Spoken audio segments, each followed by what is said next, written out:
effect of catalyst.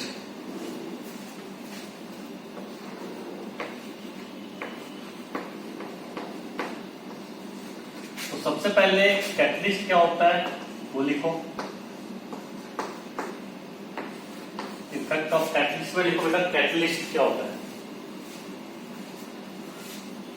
या substance which alter the substance which alter the substance which alter the rate of reaction the substance which alter the rate of reaction is known as catalyst. The substance which alter the rate of reaction is known as catalyst. The substance which alter the rate of reaction is known as catalyst. And phenomena of changing rate of reaction and phenomena of changing rate of reaction with the help of catalyst and phenomena of changing rate of reaction with the help of catalyst is known as catalysis.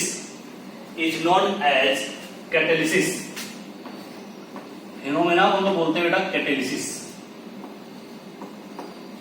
Okay. Now there are two types of catalyst. दो तरह के catalyst होते हैं.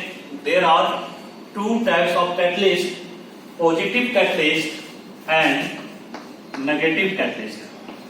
Positive catalyst and negative catalyst. Positive catalyst में लिखो positive catalyst increase rate of reaction. There are two types of catalyst, that is positive catalyst and negative catalyst. Positive catalyst increase the rate of reaction and negative catalyst decrease the rate of reaction. Basically reaction में हमें जैसा need है उसी के हिसाब से हम लोग कैटलिस्ट यूज करते हैं. अगर रेट ऑफ रिएक्शन को बढ़ानी बेटा तो आपको क्या करना पड़ेगा, पॉजिटिव कैटलिस्ट यूज करना पड़ेगा. और रेट ऑफ रिएक्शन को अगर डिक्रीज करना है तो नेगेटिव कैटलिस्ट यूज करना पड़ेगा.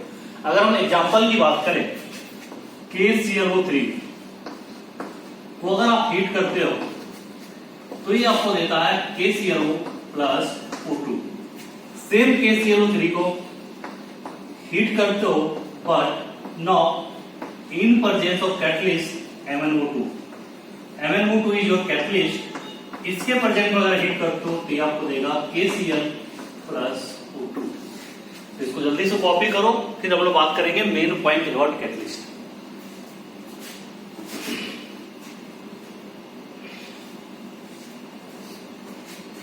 सेम अगर आप बात करें तब KMnO4 plus H2 oxalate ion से बनता oxalic acid H2CO4 plus H2SO4 gives you K2SO4 plus MnSO4 plus CO2 plus CO2 plus H2.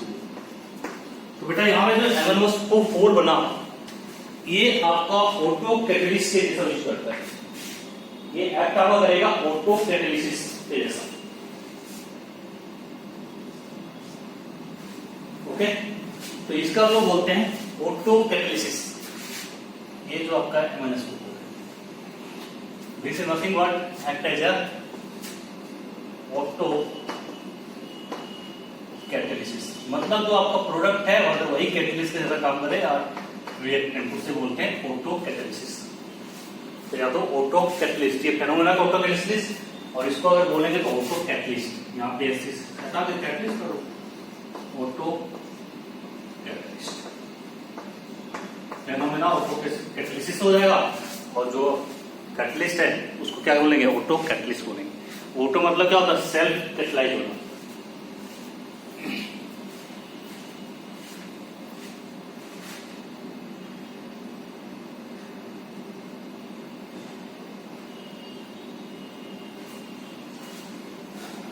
It? No. अब हम लोग बात करने वाले हैं मेन पॉइंट अबाउट कैटलिस्ट। ठीक है, कैटलिस्ट के बारे में मेन पॉइंट क्या क्या होता है?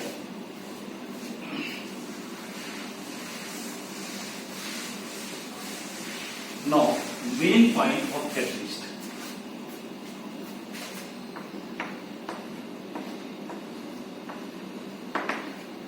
Main points of catalyst. तो यहां पे देखें मेन पॉइंट अगर फर्स्ट लिखें आप, main points of catalyst. First point, catalyst never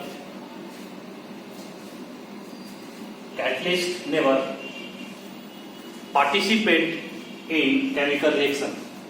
Catalyst never participate in chemical reaction or never consume in a chemical reaction. Catalyst never participate in chemical reaction or never consume in a chemical reaction. Catalyst आपके chemical reaction में participate नहीं करता, ना ही वो consume होता है। Second point, कभी भी कैटलिस्ट आपके केमिकल रिएक्शन को इनिशिएट नहीं करेगा। ठीक है, तो catalyst never initiate chemical reaction. Catalyst never initiate chemical reaction. Point number third क्या है बेटा? जो आपका कैटलिस्ट है ना, वो कभी भी आपका जो एवरेज एनर्जी लेवल होता है, जैसा हमने कोलिजन थ्योरी में पढ़ा था, रिएक्टेंट की अपनी एवरेज एनर्जी लेवल थी, प्रोडक्ट की अपनी एनर्जी लेवल थी, तो कैटलिस्ट कभी भी इनके एवरेज एनर्जी लेवल को चेंज नहीं करता है। तो इसमें लिखो, catalyst does not change average energy level. Catalyst does not change average energy level. Catalyst does not change average energy level of reactant and product. Catalyst does not change average energy level of reactant and product. Catalyst does not change average energy level of reactant and product. Third point खत्म हो गया। Fourth point देखो बेटा, catalyst कभी भी chemical reaction की thermodynamic behaviour को change नहीं करता है। थर्मोडायनेमिक बिहेवियर मतलब क्या होगा? जैसे enthalpy of reaction that is delta H को कभी अल्टर नहीं करेगा, गिब्स फ्री एनर्जी को अल्टर नहीं करेगा, डेल्टा जी। तो ये सब क्या होते हैं? थर्मोडायनेमिक बिहेवियर होते हैं। ठीक है, तो नेक्स्ट पॉइंट ये हमारा, catalyst also does not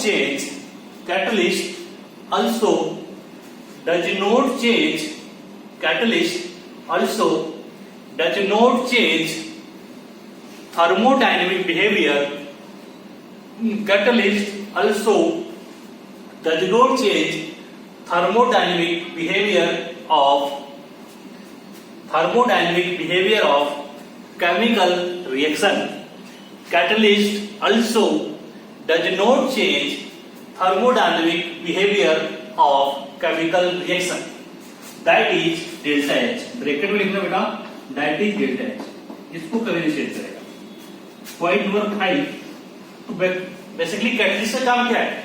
catalyst basically क्या करता है बेटा? अल्टरनेटिव पाथ बनाता है, प्रोवाइड करता है किसी केमिकल रिएक्शन को, जिसके कारण उसका क्या होता है? थ्रेशोल्ड एनर्जी चेंज हो जाती है।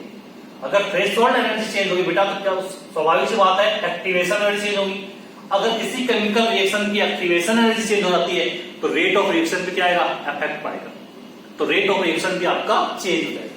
तो बेसिकली कैटलिस्ट क्या करेगा? अल्टरनेटिव पाथ प्रोवाइड करेगा किसी भी केमिकल रिएक्शन को, जिसके कारण उसकी थ्रेशोल्ड एनर्जी चेंज हो जाएगी, और due to change of threshold energy also activation energy will change, और उसके चेंज होने के कारण रेट ऑफ रिएक्शन पे क्या आएगा? आपका इफेक्ट आएगा, आइदर इंक्रीज होगा बेटा या तो अदर डिक्रीज होगा, depending upon positive and negative catalyst. तो आप लास्ट पॉइंट ये लिखें, catalyst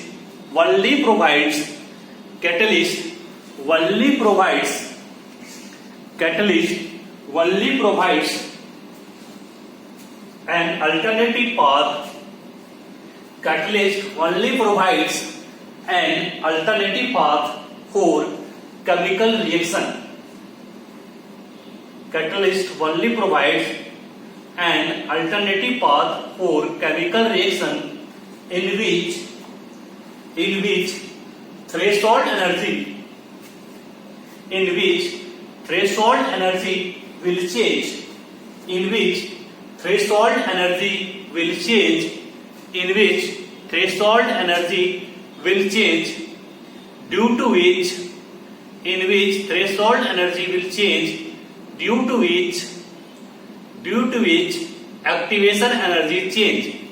due to which activation energy change and due to which rate of reaction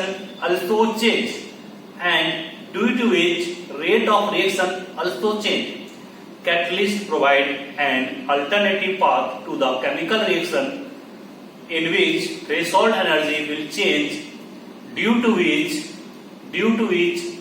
activation energy also change and due to which rate of reaction change. सही है? तो चलो जो मैंने बताया उसको मैं समझाता हूँ. लास्ट पॉइंट का मतलब क्या होगा बेटा? तो ग्राफ से इसको समझते हैं.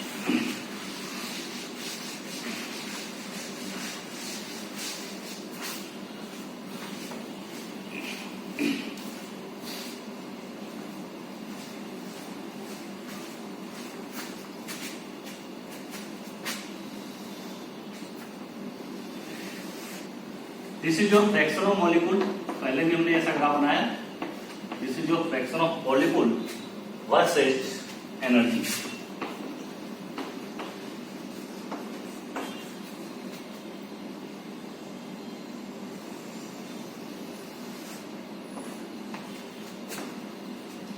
अब यहां पे देखो, ये बेटा हमारा क्या होता था? This is your energy of reactant ER. सही है? अब अपने थ्रेशोल्ड एनर्जी लेकर suppose this is your threshold energy ET. तो अभी रिएक्शन में बेटा ये फ्रैक्शन ऑफ मॉलिक्यूल पार्टिसिपेट है. अभी आपने कैटलिस्ट का यूज नहीं किया है तो आपका थ्रेशोल्ड एनर्जी ET है. नाउ मैं पॉजिटिव कैटलिस्ट का यूज कर रहा हूं. पॉजिटिव कैटलिस्ट क्या कर बेटा? इसकी थ्रेशोल्ड एनर्जी को डिक्रीज कर देगा. तो अभी आपने यूज नहीं किया है तो this is your activation energy. जब आपने कैटलिस्ट यूज नहीं किया तो दिस इज योर बेटा EA. अब आपने क्या किया? कैटलिस्ट यूज कर दिया, वो भी पॉजिटिव कैटलिस्ट. तो now this is your ET. अब स्वाभाविक बात है जो आपका EA डैश होगा बेटा वो क्या होगा? EA से कम होगा. इसने क्या किया? इसकी एक्टिवेशन एनर्जी चेंज कर दी. जब आपने क्या लिया? पॉजिटिव कैटलिस्ट लिया. This is your ET dash. मैंने इसको ET डैश मान लिया. अब देखो energy of reactant minus ET dash EA dash हो जाएगा बेटा. तो ये दोनों को सब्ट्रैक्ट कर देंगे. इनका गैप क्या होगा? This minus this. This is your EA dash. अब हमारी मर्जी की कि मैं इनके प्लेस में नेगेटिव कैटलिस्ट क्यों यूज कर लूं. चलो नेगेटिव कैटलिस्ट का यूज करके देखते हैं क्या ये करता है. तो नाउ अगर हमने नेगेटिव कैटलिस्ट का यूज किया था ये क्या करेगा? जो हमारा थ्रेशोल्ड एनर्जी है उसकी वैल्यू को इंक्रीज कर देगा. तो this is ET double dash. अब इसके कोरस्पोंडिंग जब हम लोग करेंगे तब क्या आएगा? EA double dash. This is your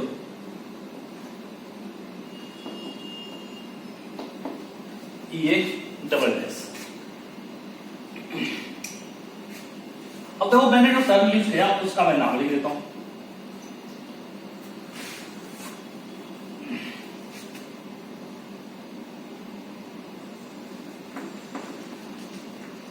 without using catalyst. जब हमारा कैटलिस्ट नहीं है इस केस में क्या है? आपका ET है, EA और ER. ये तो है ET EA ER. ठीक है? तो ET क्या है बेटा? Threshold energy. EA क्या है? Activation energy. और ER क्या है? आपका energy of reactant. Using positive catalyst. अगर आप पॉजिटिव कैटलिस्ट यूज करें आपका आपका कैटलिस्ट क्या हो गया, positive, when you use positive catalyst. तो आप देखो बेटा, इसकी थ्रेशोल्ड एनर्जी कितनी हो गई, ET डैश, इसकी एक्टिवेशन एनर्जी कितनी है, EA डैश, और एनर्जी ऑफ रिएक्टेंट में तो चेंज नहीं आएगा बेटा, this is your energy of reactant. तो यहां पे मैं क्या लिखूंगा, ET डैश, EA डैश और EM सी। अब हमने क्या यूज किया है, नेगेटिव कैटलिस्ट। नेगेटिव कैटलिस्ट ने क्या किया, थ्रेशोल्ड एनर्जी को इंक्रीज कर दिया। तो यूजिंग नेगेटिव कैटलिस्ट, अब आपने नेगेटिव कैटलिस्ट जब यूज किया तो इसकी जो थ्रेशोल्ड एनर्जी है, this is nothing but ET double dash. ET double dash मैं यूज करता हूं, ET double dash, this is activation energy, EA double dash, तो हमने EA डबल डैश यूज किया, और एनर्जी ऑफ रिएक्टेंट बेटा जो करते हैं। तो ये फर्स्ट ग्राफ हुआ। और सेकेंड ग्राफ हम लोग ड्रॉ करते हैं अपनी energy versus progress of reaction. तो उस ग्राफ को देखते हैं कि कैसा होता है, और वहां से हमें क्लियर कट आइडिया लगेगा डेल्टा एच में कोई इफेक्ट हो रहा है, क्योंकि मैंने आपको लिखाया है डेल्टा एच जो रिएक्शन होगा बेटा उसमें कोई चेंज नहीं होगा। चलो देखते हैं क्यों नहीं चेंज होगा। चलो अब जो नेक्स्ट ग्राफ है,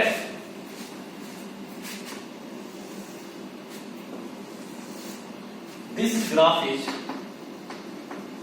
energy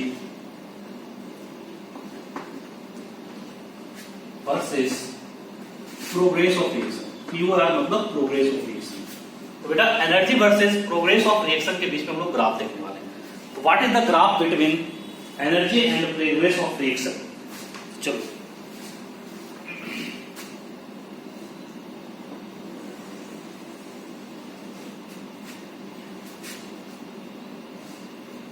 this is your energy of reactant and this is your energy of product.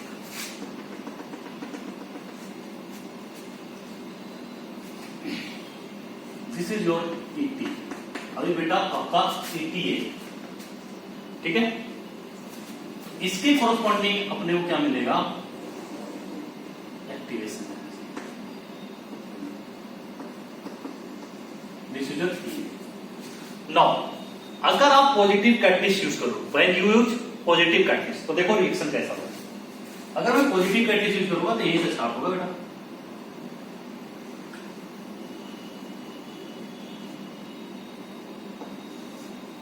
This is for positive catalyst. तो इसने क्या किया, पहले ग्रोथ करने के लिए बेटा इतनी अमाउंट ऑफ एनर्जी जो होती है activation energy, minimum threshold energy के इक्वल, लेकिन अब इसने क्या किया, डिक्रीज कर दिया।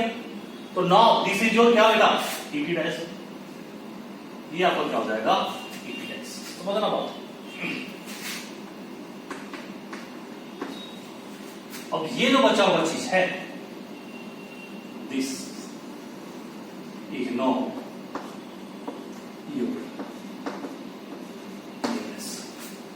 ये कब हुआ, जब आपने पॉजिटिव कैटलिस्ट का यूज किया। This is due to positive catalyst.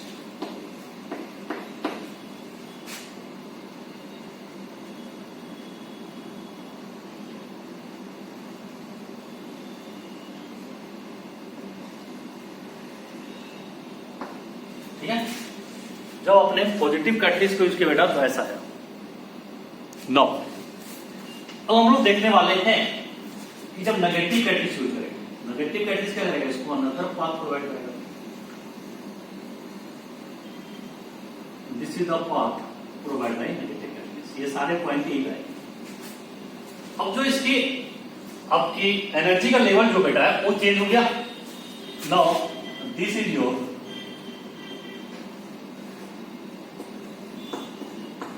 ET double dash. तो इसके कोरस्पॉन्डिंग बेटा आपका आ जाएगा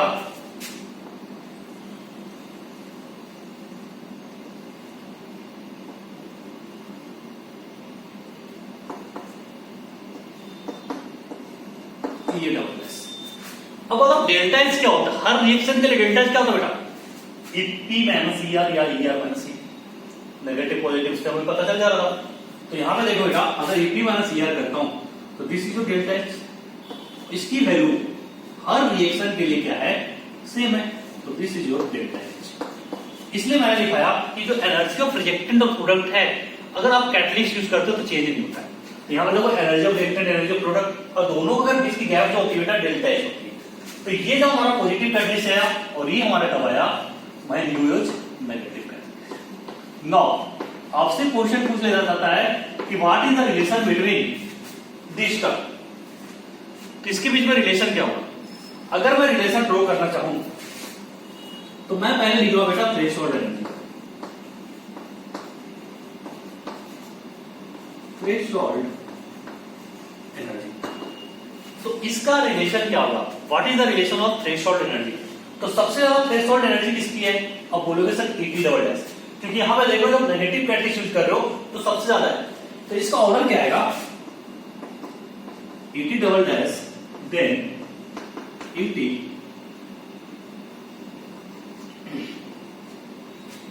देन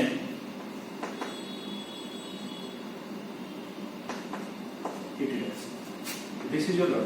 सबसे ज्यादा किसका रहेगा, Et डबल डैश। ये थ्रेशोल्ड एनर्जी का ऑर्डर। ओके, नाउ अगर आपसे ऑर्डर पूछे एक्टिवेशन एनर्जी, तो मैं शॉर्ट में लिखूंगा एक्टिवेशन एनर्जी को ए। तो व्हाट इज इट ऑर्डर, तो आप देखो सबसे ज्यादा किसका, E डैश, देन E, उसके बाद E। तो E double dash then E, उसके बाद क्या आएगा, E डैश। तो आपको सिंपल सा क्वेश्चन पूछ देगा पॉजिटिव नेगेटिव, तो नेगेटिव वाला है डबल डैश वाला, विदाउट कैटलिस्ट है E, और सिंगल डैश वाला क्या है जो आप पॉजिटिव यूज करोगे। लेकिन अगर मैं यहां पे आपसे पूछूं कि what is the changes in ER, EP and delta H, तो आप क्या लिखोगे, रिमेन्स सेम, नो चेंज। तो इसमें बेटा कोई चेंज नहीं आएगा, तो इसको आप कॉपी करो और डाउट हो तो पूछ लो। रास्ता है नहीं डाउट बेटा,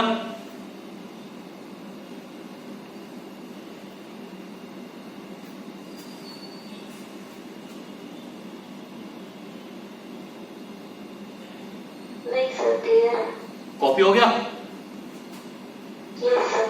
मिटा दूं, चलो।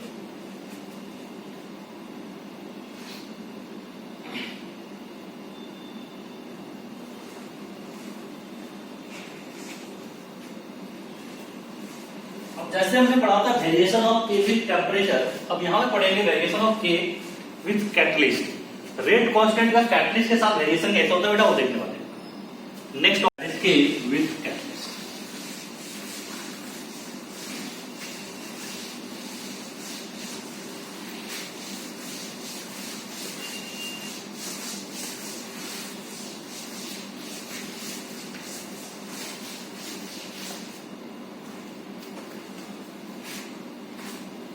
next set is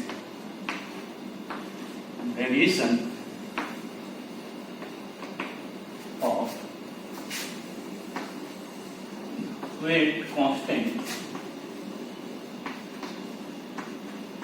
that is K with catalyst। Catalyst के साथ इसका वेरिएशन कैसा होता है,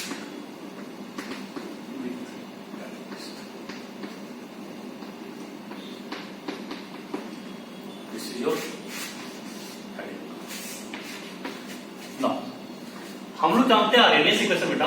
किसी के लिए आरएनएस इक्वेशन क्या होता है, K इक्वल टू ए ई की पावर माइनस E ए बार।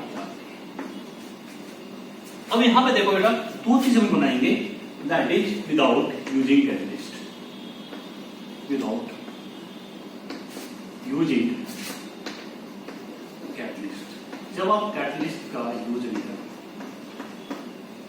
तो लेट अस सपोज के मान लिया मैंने रेट कांस्टेंट को, तो यहां पे जब है तो के इज योर रेट कांस्टेंट जब आप कैटलिस्ट यूज नहीं कर रहे हो, एंड ये इज योर एक्टिवेशन एनर्जी। इसी इक्वेशन को फिर से लिखना पड़ेगा हमें। तो हमारा देखो के का वैल्यू क्या होगा बेटा, यहां से अगर के की वैल्यू देखोगे तो के इक्वल टू ए ई की पावर माइनस ये by R T. This is your question number 1। अब क्या होगा, आफ्टर यूजिंग कैटलिस्ट या विथ यूजिंग कैटलिस्ट? तो विथ यूजिंग कैटलिस्ट, अगर आप कैटलिस्ट यूज करते हो तो अब हमने क्या मान लिया, आपका बेटा की डैश है, rate constant is k dash and ये is your activation energy. What is your activation energy? That is ई।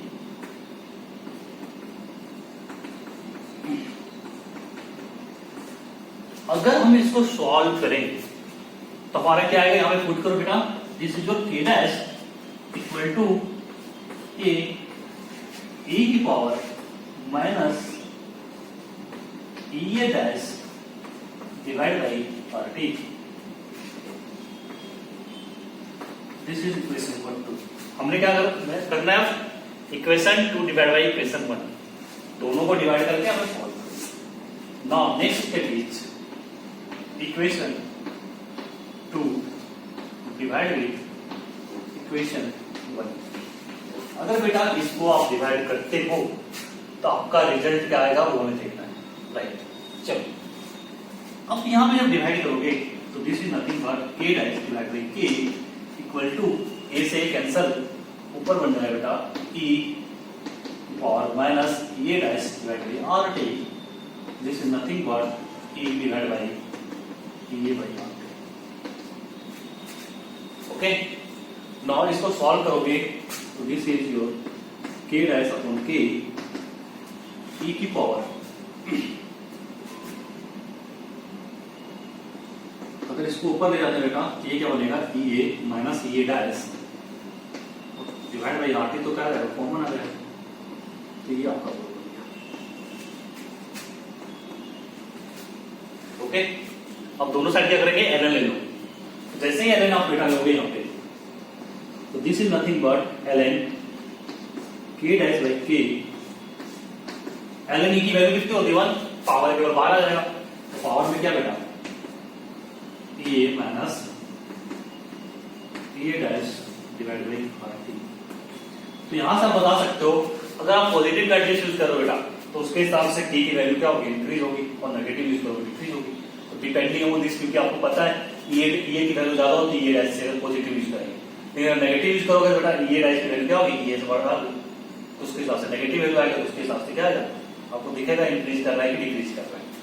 तो अगर मैं इसको लॉग में चेंज करता हूं, दिस इज योर इक्वेशन, ये भी आपका काम का है। अगर आप इसको लॉग में चेंज करोगे तो क्या करना पड़ेगा, 2.303 से मल्टीप्लाई करना पड़ेगा, और ये कॉमन होकर कहां पे चला जाएगा बेटा, यहां पे चला जाएगा। तो E A minus E A dash divide by 2.303 ये आपका बन जाएगा। This is your final relation. इसी से हम लोग पूछ से बनाए करेंगे मोमो करो, तो इसको जल्दी से कॉपी करो।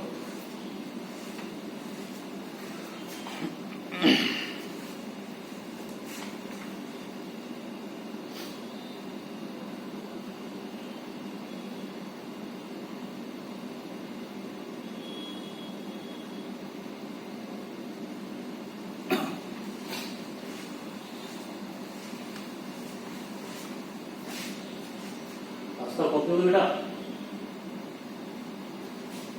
ये सही सही हो गया। ठीक है, तो इस साइड जल्दी से कर लो, मैं क्वेश्चन दूंगा उसको करना।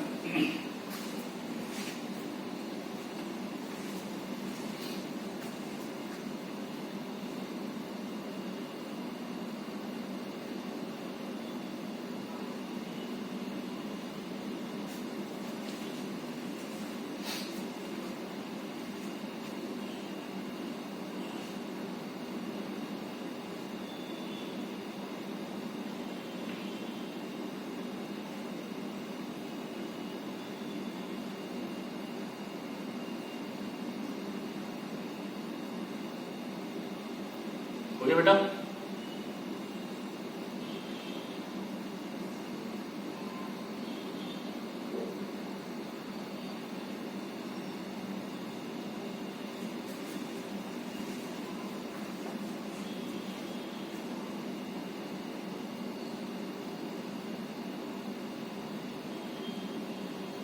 चलो क्वेश्चन लिखते हैं एक।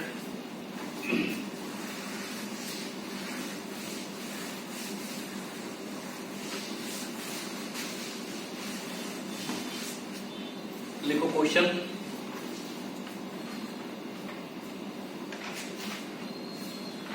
Question is activation energy of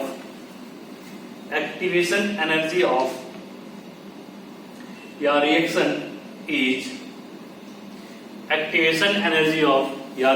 is 100 kilojoule per mole. Activation energy of your reaction is 100 kilojoule per mole, and on addition of catalyst it decreases by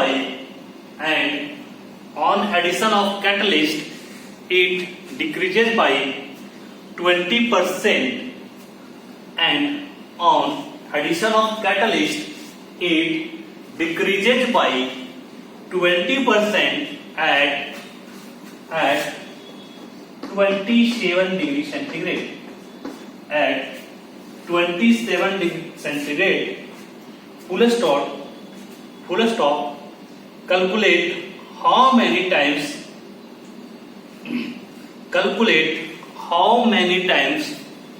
rate of reaction increased.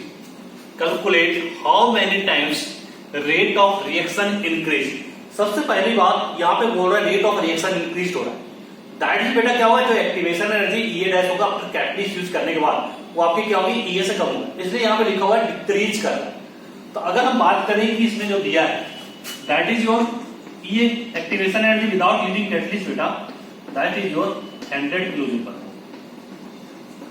अब ई dash कितना होगा, तो आप बोलोगे sir 20% decrease कर रहा है, तो 20% डिक्रीज करने का मतलब क्या, 100 माइनस 100 का 20%, that is nothing but 80 kilojoule पर।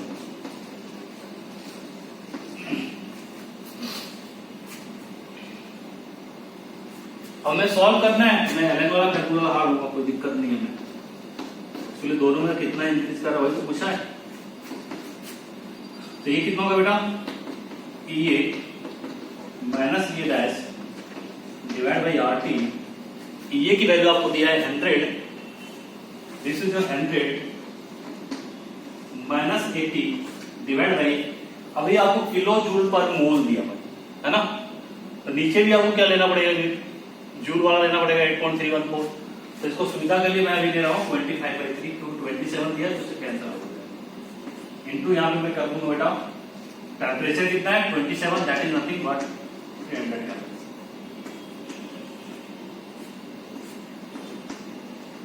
अब ये किलो जूल था, इसको मैंने 10³ कर दिया, ये भी कैंसिल हो गया।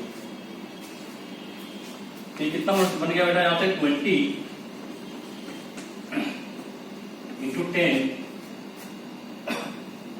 Divide by 25। इसको आप सॉल्व कर लो,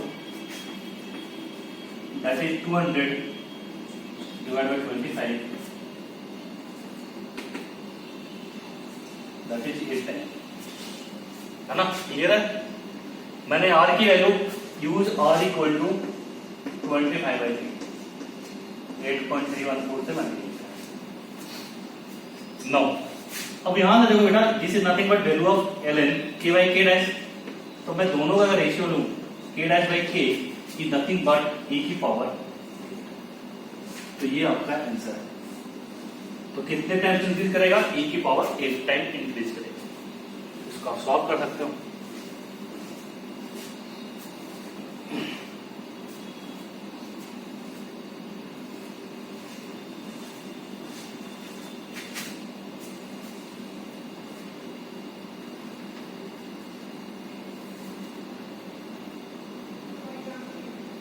रास्ता समझ में आ गया? Yes sir. कॉपी कर ली? यस सर कर ली। चलो तो ये हमारा खत्म हो गया कैटलिस्ट। अब हम लोग नेक्स्ट पार्ट में जा रहे हैं, मैकेनिज्म ऑफ रिएक्शन। तो रिएक्शन को 2 कैटेगरी में कैटेगराइज किया गया है, सिंपल रिएक्शन और कॉम्प्लेक्स रिएक्शन। ये ऑर्गेनिक केमिस्ट्री में आप लोग पढ़ते हो। चलो सीखते हैं कि हम रेट लॉ एक्सप्रेशन उसके लिए कैसे।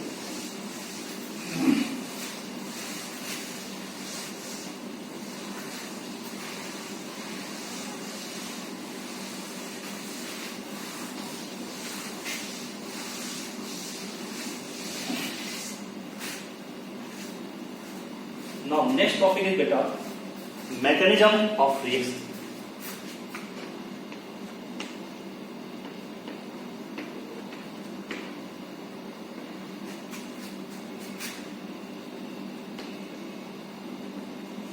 Mechanism of reaction. Reaction are classified into two categories. Reaction को दो कैटेगरी में क्लासिफाई किया गया है। तो यहां पे वही चीज देखने वाले हैं, reaction are classified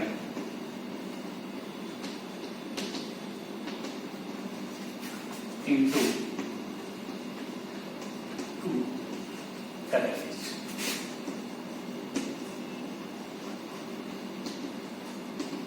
फर्स्ट क्या होता है बेटा? First is your simple reaction and second is your complex reaction. यहां पे जो हमारा फर्स्ट है that is your simple reaction and second is your complex reaction. This is your second complex. तो हम लोग स्टार्ट करते हैं what do you mean by simple reaction, elementary reaction या तो इसको सिंगल स्टेप रिएक्शन बोलते हैं। तो first is our simple reaction, तो हम लोग इसको स्टार्ट करते हैं।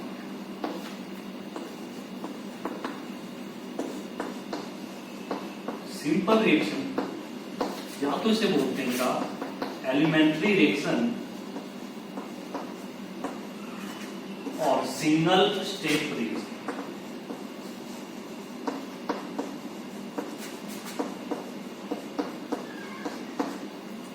इसमें जल्दी से लिखो आप, सिंपल रिएक्शन, एलिमेंट्री रिएक्शन या सिंगल स्टेप रिएक्शन से बोलते हैं।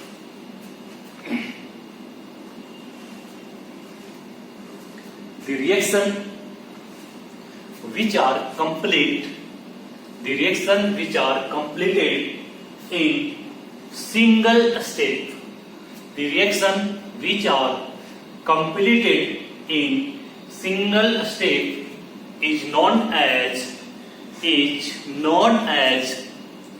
simple reaction. The reaction which are completed in single step is known as elementary reaction या simple reaction बोलते हैं उसको। Now ऐसे रिएक्शन बेटा आपको रिएक्शन इंटरमीडिएट इन्वॉल्व नहीं करते हैं, केवल इनके पास क्या होता है ट्रांजिशन स्टेट या एक्टिवेटेड कॉम्प्लेक्स जिसको बोलते हैं। तो this type of reaction involves only transition state. This type of reaction involves only transition state. तो देखो इस टाइप का रिएक्शन में क्या होगा बेटा, अगर आप देखोगे this is your energy versus progress of reaction. अगर इसका ग्राफ अपन लोग बनाते हैं, this is nothing but this, इसको क्या बोलते हैं transition state. This is your TS, this is your energy of reactant. यहां पे कोई भी आपका रिएक्शन इंटीग्रेट नहीं है, तो इस टाइप का रिएक्शन को बोलेंगे हमारा सिंगल स्टेप रिएक्शन। इसको फिगर बनाओ जल्दी से, उसका हम लोग डिफाइन करेंगे मोलिकुलरिटी। इस टाइप के रिएक्शन के लिए हम लोग मोलिकुलरिटी डिफाइन करते हैं। ऐसा बात नहीं है कि कॉम्प्लेक्स रिएक्शन के लिए मोलिकुलरिटी नहीं है, लेकिन कॉम्प्लेक्स रिएक्शन जब हम लोग पढ़ेंगे बेटा तो उसके पूरे कंप्लीट रिएक्शन के मोलिकुलरिटी नहीं है, हर स्टेप के लिए मोलिकुलरिटी है। और आपको पता है जो कॉम्प्लेक्स रिएक्शन का हर स्टेप क्या होता है, नथिंग बट एलिमेंट्री रिएक्शन या सिंगल स्टेप रिएक्शन होता है। तो हम लोग ओवरऑल मोलिकुलरिटी डिफाइन नहीं कर सकते, लेकिन ऐसे रिएक्शन की ओवरऑल मोलिकुलरिटी डिफाइन कर सकते हैं क्योंकि ये सिंगल स्टेप में होते हैं। तो नाउ आगे आप लिखें molecularity of reaction. Molecularity of reaction, तो मोलिकुलरिटी ऑफ रिएक्शन क्या होता है बेटा, ये चीजें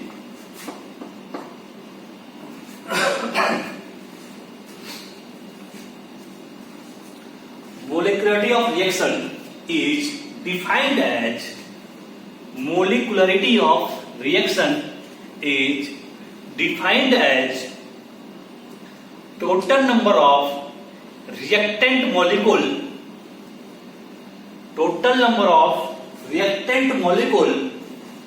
which participate in a chemical reaction,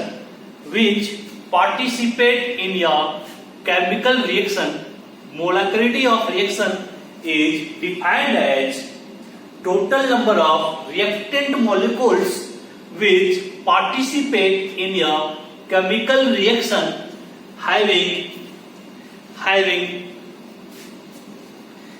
sufficient amount of energy and proper orientation,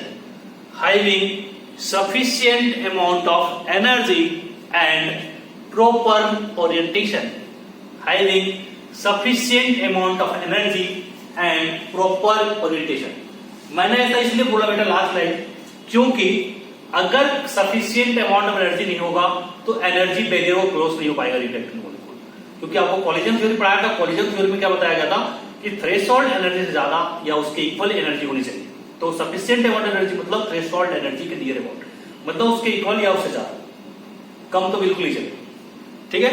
now proper orientation का मतलब क्या हुआ, अगर रिएक्टेंट मॉलिक्यूल कोलाइड कर रहे हैं तो उनके बीच में मैक्सिमम इंपैक्ट हो ताकि उसके बीच में प्रॉपर ओरिएंटेशन बना रहे। ठीक है। तो this is all about molecularity. अब हम लोग on the basis of molecularity अपने जो केमिकल रिएक्शन उसको क्लासिफाई करते हैं। तो लिखो on the basis of molecularity, on the basis of molecularity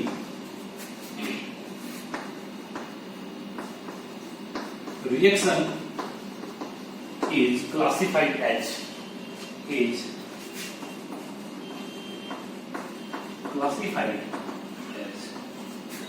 basis of molecularity. हम रिएक्शन को कैसे क्लासिफाइड करेंगे उस चीज को यहां पे देखना है, क्लासिफाइड एज। तो बेटा सबसे फर्स्ट जो होता है यूनिमोलिकुलर। यूनिमोलिकुलर क्या हो गया, यूनिमोलिकुलर रिएक्शन मतलब बेटा मोलेकुलरिटी एम से लिखते हैं, ठीक है, इक्वल टू 1। अगर आपका मोलेकुलरिटी 1 हो गया तो यूनिमोलिकुलर होगा। Second biomolecular,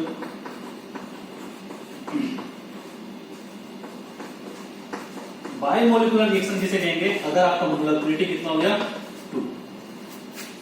same try molecular reaction, molecularity कितना हो गया 3 and 4 टेट्रा मोलिकुलर। ये रेयरली पाया जाता है मोलेकुलरिटी, इसको जल्दी से हो।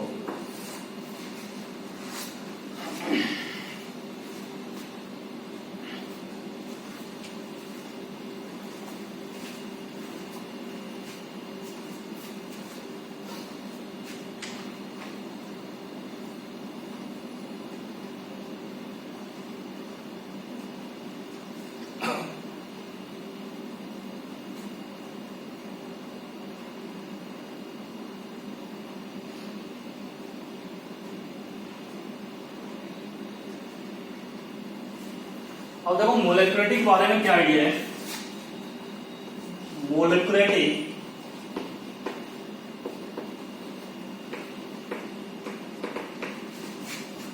Can be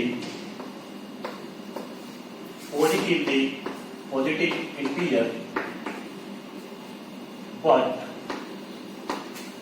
can not be fraction, cannot be fractional, 0 और नेगेटिव। तो जो आपका मोलेकुलरिटी बेटा वो ये सब नहीं हो सकता, ठीक है, ना तो फ्रैक्शनल हो सकता है, ना ही 0 हो सकता है, ना ही नेगेटिव हो सकता है। ठीक है। तो हमेशा क्या आएगा, पॉजिटिव इंटीजर आएगा मोलेकुलरिटी। और सेकेंड टेट्रा मोलिकुलर और मोलकुलरिटी greater than 3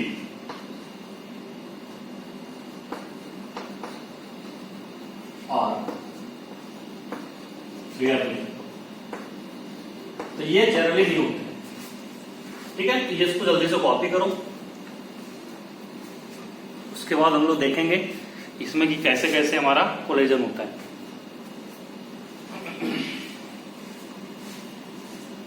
थ्योरी बेटा इसको जल्दी से कंप्लीट करो, फिर कॉम्प्लेक्स रिएक्शन पे आएंगे।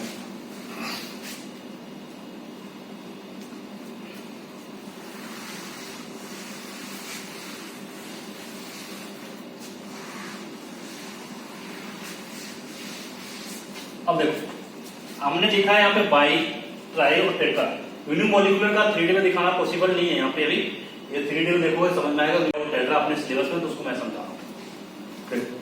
अगर मैं बाई मोलिकुलर की बात करूं तो this is your by molecular.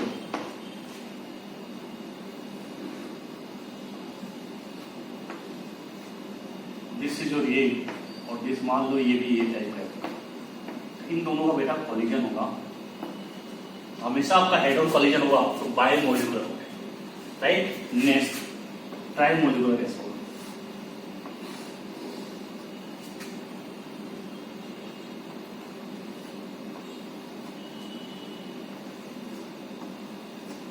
A B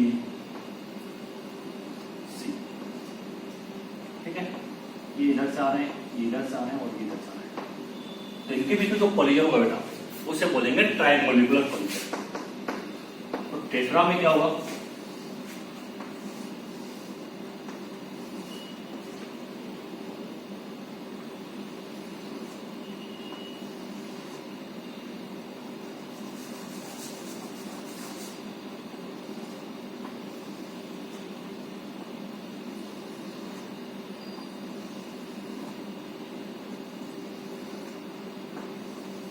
ठीक है, तो इनके बीच में जो कॉलिजन होगा उसे टेट्रा मोलिकुलर बोलेंगे।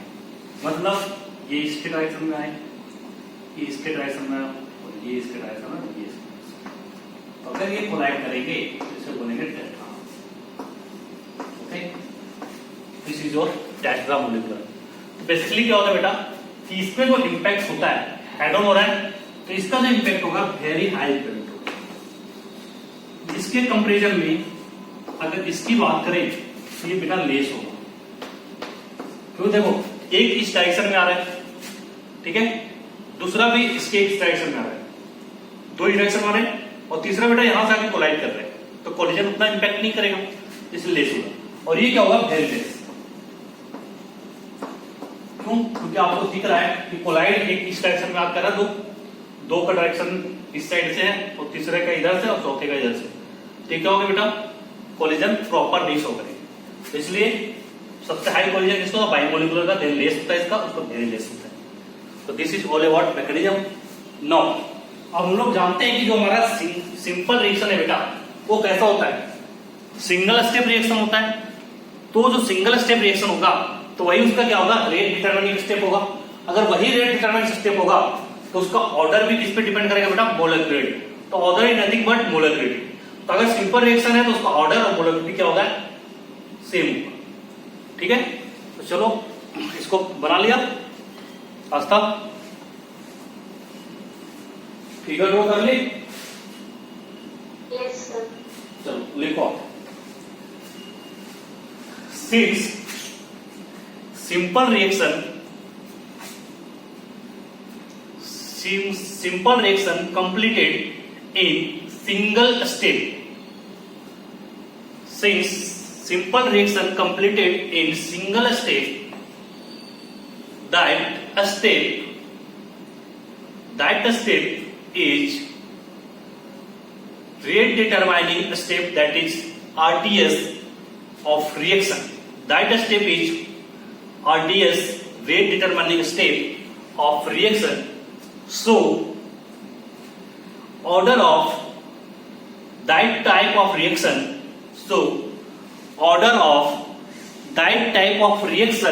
is equal to, so order of that type of reaction is equal to, so order of that type of reaction is equal to molecularity of reaction.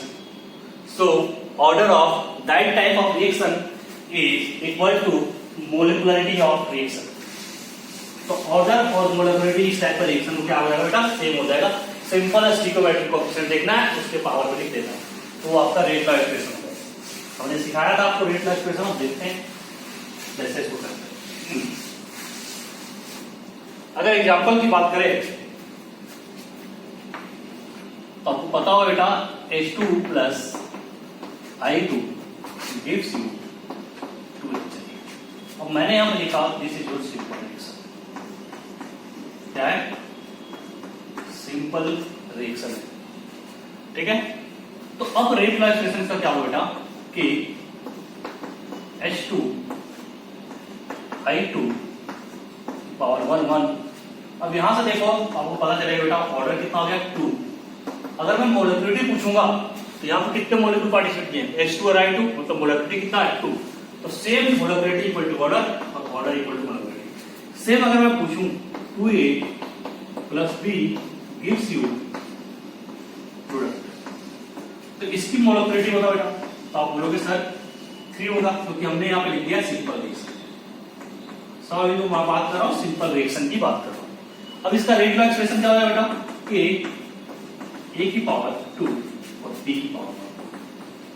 अगर सिंपल रिएक्शन है, single step हो रहा है, तो ऐसे होगा order.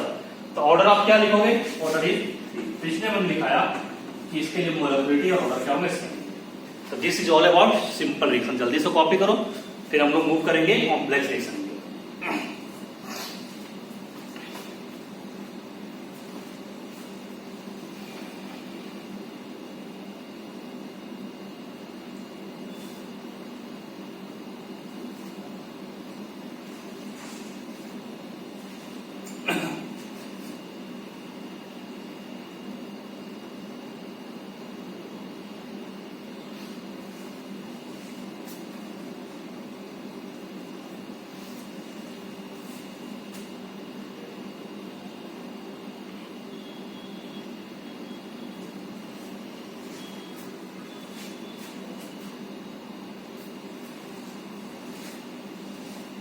चलो done. Now we move to complex reaction. Complex reaction क्या होता है? Second is complex reaction. इसमें नोट करना बेटा, कॉम्प्लेक्स रिएक्शन में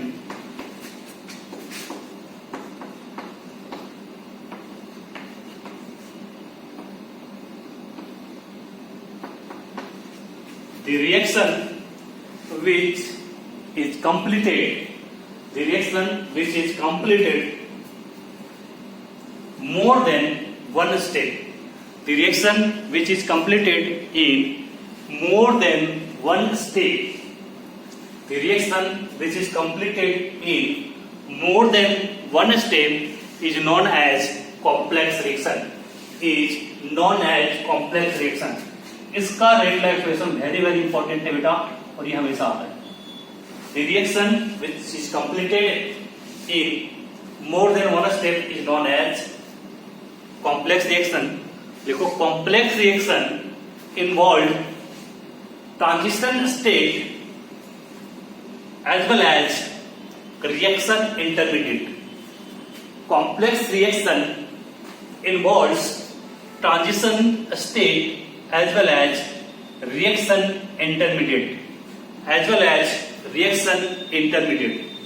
Now, अब ये रिएक्शन इंटरमीडिएट को इन्वॉल्व कर रहे हैं, मतलब रिएक्शन क्या होगा, वन स्टेप से ज्यादा स्टेप होगा.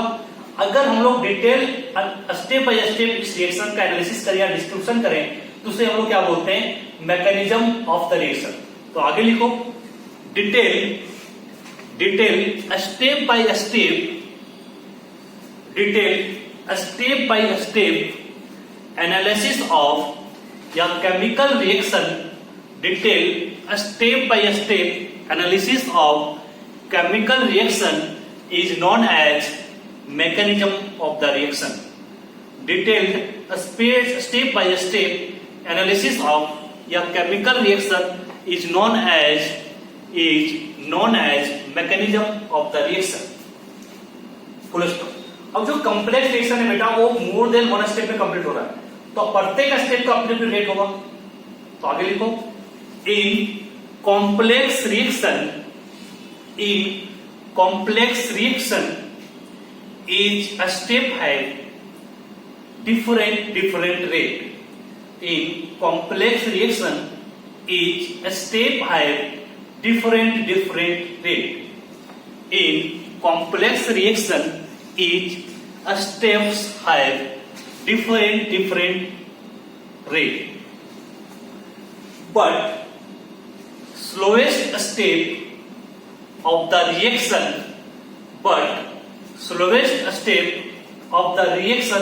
is known as rate determining step. Slowest step of the reaction is known as rate determining step. तो स्लोवेस्ट स्टेप आपको क्या होगा बेटा? आरडीएस होगा। तो on the basis of RDS हम लोग क्या यूज करेंगे? अपना रेट लॉ एक्सप्रेशन को ही लिखेंगे।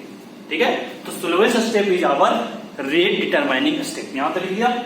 नेक्स्ट, अब हम लोग इसके डायग्राम को देखते हैं, energy versus progress of reaction. This is energy और this is your progress of reaction.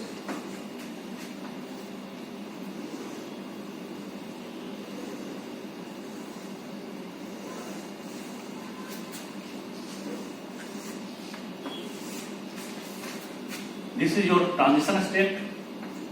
This is your ER. This is your EP.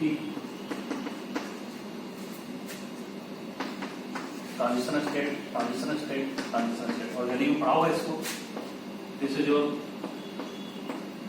intermediate IR2. Same इसको लिख लो 1 2 3 4। तो ये बेटा हमारा क्या हो गया? कॉम्प्लेक्स रिएक्शन हो गया। तो ये कॉम्प्लेक्स रिएक्शन इसकी मैकेनिज्म किस पे डिपेंड करेगी? जो हमारा स्लोवेस्ट स्टेप होगा तो उसको हम लोग डिसाइड करेंगे, स्लोवेस्ट स्टेप को स्लोवेस्ट मैकेनिज्म में। ठीक है, इसको फिगर बनाओ जल्दी से, उसके बाद करते हैं। ये फिगर आपने ऑर्गेनिक में बनाया होगा।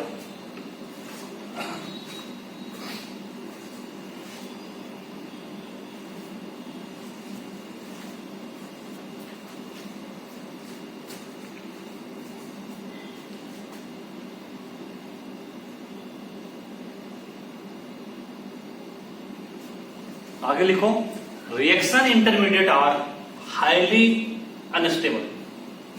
Reaction intermediate are highly unstable. जो आपका रिएक्शन इंटरमीडिएट है, मैंने यहां लिखा इंटरमीडिएट ऑफ रिएक्शन, कोई दिक्कत नहीं, आप RI भी कर लो अगर आपको असुविधा हो रहा था। RI1 RI2 reaction intermediate are highly unstable. Reaction intermediate are highly unstable. It produced after the reaction. It produced after a start of the reaction. It produced after the start of the reaction and destroyed before completion of reaction. It produced after a start of the reaction and destroyed before completion of reaction. It produced after a start of the reaction and destroyed before completion of reaction.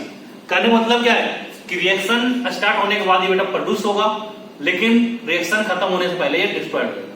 Clear है? Now next is, so it can not B appear in rate law expression. So it can not B appear in rate law expression. So it cannot be appear in rate law expression. So it cannot be appear in rate law expression. Rate law expression बेटा इसको appear हम लोग नहीं करते क्योंकि ये reaction intermediate है। अगर रिएक्शन इंटरमीडिएट होगा तो रेट लॉ एक्सप्रेशन हम कैसे लिखेंगे वो मैं सिखाऊंगा। तो कहने का मतलब क्या है बेटा कि अगर मेरे पास एक रिएक्शन है ये गिफ्ट, अब मुझे इसके पास एनालिसिस करना है, तो ये हमारा सिंपल रिएक्शन नहीं है। इसके लिए मुझे क्या रहेगा? क्वेश्चन में मैकेनिज्म दिया। क्लियर है? तो इसकी मैकेनिज्म क्या होगी बेटा, ए से सी, सपोज सी से डी और डी से पी बनता है। तो ये जो आपका सी है और डी है, this is your reaction intermediate, इनको रिएक्शन इंटरमीडिएट बोलते हैं। तो यहाँ पे क्वेश्चन में आपको देगा स्लोएस्ट स्टेप। तो सपोज हमने मान लिया स्लो ही है, और बाकी जो स्टेप है बेटा this is your fast step, ठीक है? तो अगर इसका रेट वाइज इक्वेशन लिखना है तो दिस इज के, रेट कांस्टेंट दिया है, तो आरडीएस कौन होगा बेटा, slowest step is your RDS. तो इसका रेट वाइज इक्वेशन कैसे लिखेंगे, आर इक्वल टू के इंटू ए की पावर। यहां से ऑर्डर आपको दिख जाएगा कि बदल, ये अब कभी मैं समझा रहा हूं मैकेनिज्म, तो इसको आप कॉपी कर लो। उसके बाद मैं जो इधर लिख रहा हूं लिखो, each a step of complex reaction, each a step of complex reaction is elementary step.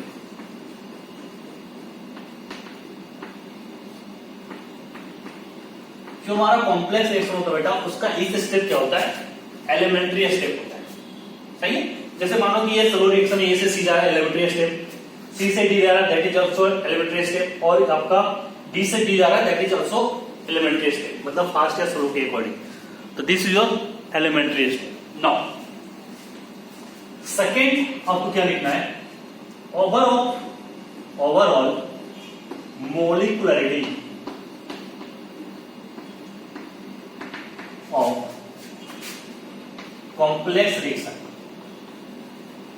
Is not defined. Overall molecularity की बात करें कॉम्प्लेक्स रिएक्शन की, ये आपका डिफाइन नहीं होता है, सही है बेटा? तो अगर मुझे पूछे ए से बी के बीच में कितना मोलिकुलरिटी होगी, तो मैं इसको डिफाइन नहीं कर पाऊंगा, क्योंकि ए से बी बनने के लिए कितने स्टेप की जरूरत हो रही है, 3 स्टेप की। ए से सी जा रहा है बेटा, सी से डी और डी से बी जा रहा है, तो रिएक्शन इंटरमीडिएट क्या हो रहा है, सी और डी। तो रिएक्शन में बन भी रहा है, रिएक्शन में क्या हो जा रहा है बेटा, कंज्यूम हो जा रहा है, मतलब खत्म हो जा रहा है, डिस्ट्रॉय हो जा रहा है। तो इसका रेट लॉ इक्वेशन हमने लिखा है। तो इसके लिए अगर मोलिकुलरिटी डिफाइन करना है तो डिफाइन नहीं होगा, but molecularity of each step is defined. तो अगर ए से सी जा रहा है तो मोलिकुलरिटी डिफाइंड है, सी से डी जा रहा है उसका मोलिकुलरिटी डिफाइंड है, और डी से बी जा रहा है मोलिकुलरिटी, क्योंकि हर स्टेप क्या बेटा सिंपल स्टेप है या elementary step. Clear? Single step, elementary step या सिंपल रिएक्शन आप सिंपली बोल सकते हो हर स्टेप को। बट इसके आगे फर्स्ट वही लिखने वाले हैं, but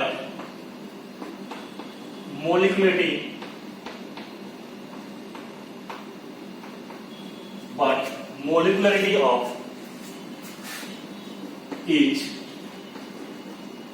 steps are defined. Clear हो गया? हर स्टेप का मोलिकुलरिटी डिफाइंड है। जैसे इसकी बात करें ए से सी, तो बोलोगे 1 सब यूनिमोलिकुलर बेटा, सी से डी 1, डी से बी 1। अब बात आई कि ओवरऑल ऑर्डर क्या लिखेंगे कॉम्प्लेक्स रिएक्शन के। तो overall order of the complex reaction is nothing but क्या होगा बेटा, overall order of RDS, rate determining step. तो यहां पे वही लिखेंगे, overall order of complex reaction is order of RDS, that is your rate determining step. Copy करो जल्दी से, बताओ मुझे आज तक कॉपी हो गया उत्तर। ये हमने बेसिक बंदा दिया बेटा आज आपको।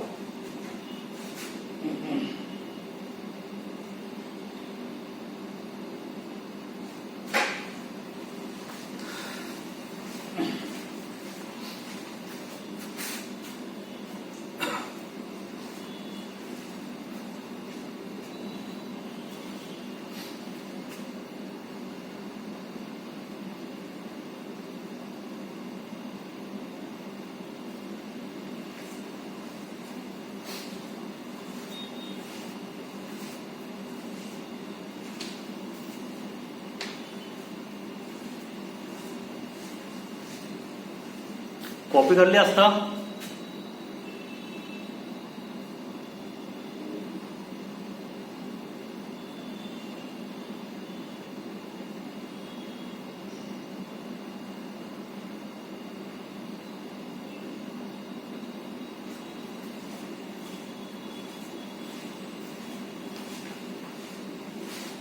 ऑलवेज आ गया और आओ तुम।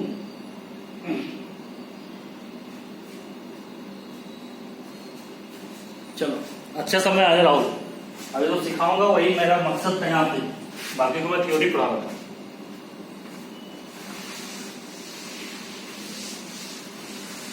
इसको समझना अच्छे से सब।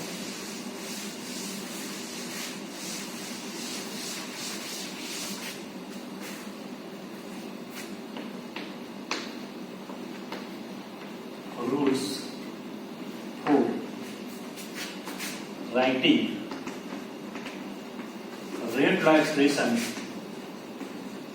rate law expression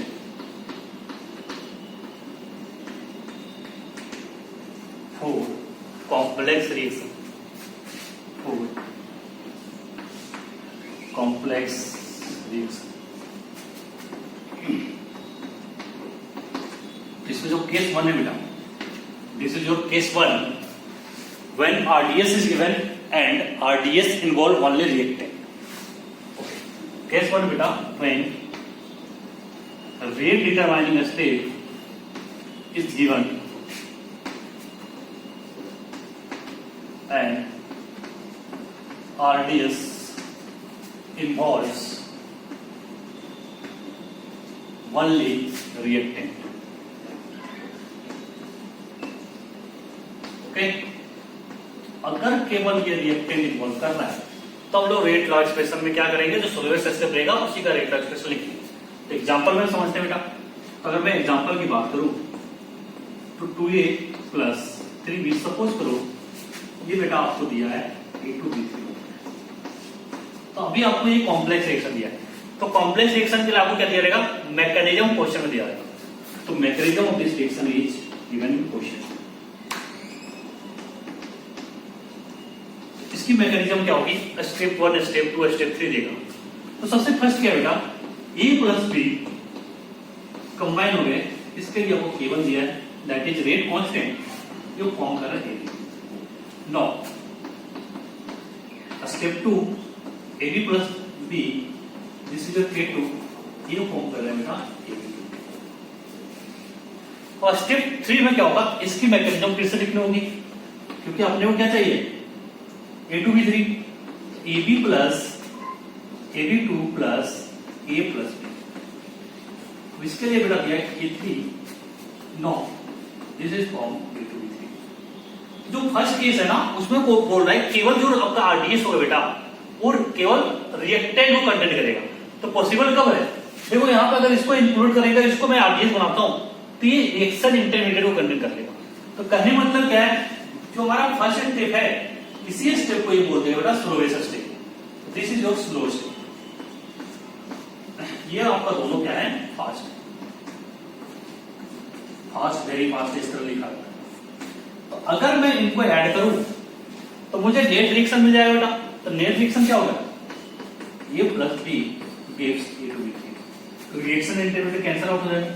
अब इसके लिए मुझे रेट लॉ एक्सप्रेशन लिखना है, तो मैं मैकेनिज्म को रीड करूंगा, और मैकेनिज्म मुझे क्या बोला गया है कि जो हमारा फर्स्ट स्टेप है बेटा, this is your slowest step. तो मैंने वही बनाया केस कि आपको आरडीएस दिया है, तो आरडीएस मतलब क्या होता है बेटा, rate determining step. Rate determining step क्या होता है, कॉम्प्लेक्स रिएक्शन का स्लोवेस्ट स्टेप। उसके बाद आरडीएस इन्वॉल्व ओनली रिएक्टेंट, तो जो आरडीएस मेरा बेटा है उसके पास केवल क्या है, रिएक्टेंट है a प्लस b। तो अगर मुझे इसका रेट लॉ एक्सप्रेशन लिखना है तो मतलब सिंपल रिएक्शन का एग्जांपल हो गया। तो अगर मुझे इसका रेट लॉ एक्सप्रेशन लिखना है तो this is nothing but r, इसके लिए रेट कांस्टेंट k1 दिया बेटा, और आपको क्या लिखना पड़ेगा, कॉन्संट्रेशन ऑफ a की power 1 and concentration of b की पावर 1। अब आपसे पूछेगा what is the order of the reaction. इस रिएक्शन का ऑर्डर किस पे डिपेंड करता है, आरडीएस पे, और आरडीएस के अनुसार आपने क्या लिखा, रेट लॉ एक्सप्रेशन लिखा। इसके लिए ऑर्डर कितना होगा बेटा, 2 हो जाएगा। समझ में आया सबको, अगर नहीं समझ में आया तो पूछो, तो अब मैं सेकंड केस बताऊंगा। आपका समझ में आया बेटा, यस सर। कॉपी कर लो, कॉपी कर ली, यस सर कर लिए। चलो चलो।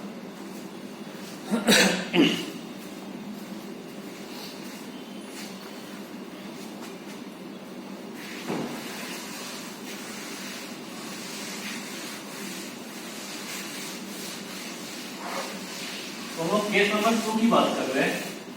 केस नंबर 2 में क्या होगा बेटा? Case 2 when RDS is given, आपको RDS दे दिया है and RDS involves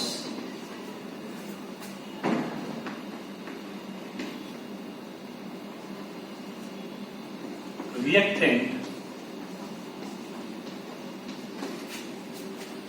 and reaction intermediate. जो रिएक्शन इंटरमीडिएट है बेटा वो भी ये इन्वॉल्व करता है।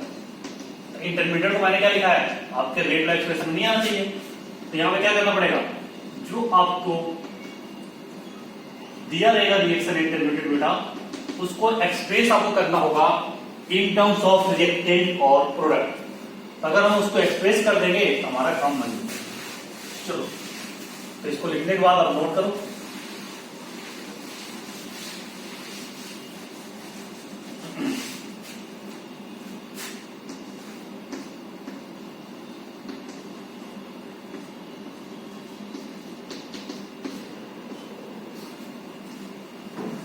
If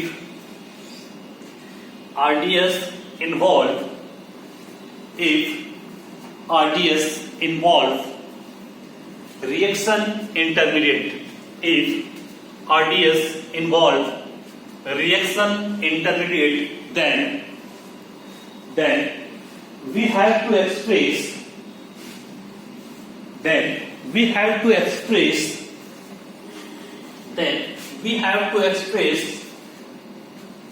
the reaction intermediate, then we have to express reaction intermediate in terms of, then we have to express reaction intermediate in terms of reactants and products. Then we have to express reaction intermediate in terms of reactant and product for given reaction, कहने मतलब क्या बेटा?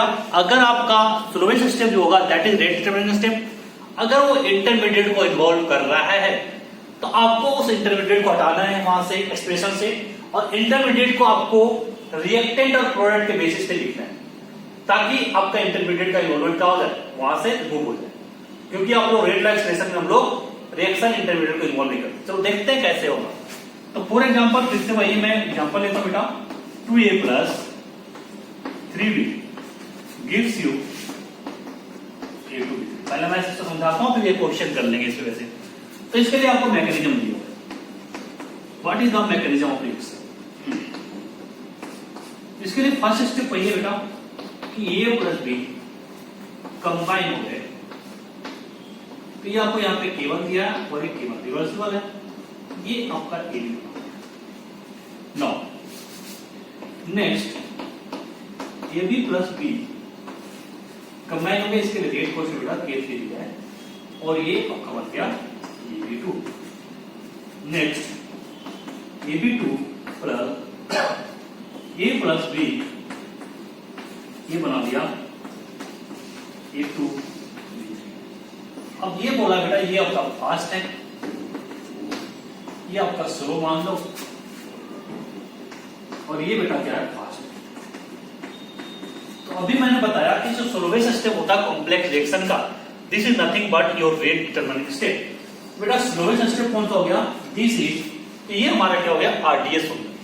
अब यहां पे आप गौर से देखो, जो हमारा आरडीएस है बेटा, ये इन्वॉल्व क्या कर रहा है, रिएक्शन इंटरमीडिएट, क्योंकि A B is nothing but reaction intermediate along with reactant. B is your reactant, no doubt, क्योंकि बी यहां से आएगा, और ये आपका रिएक्शन इंटरमीडिएट है।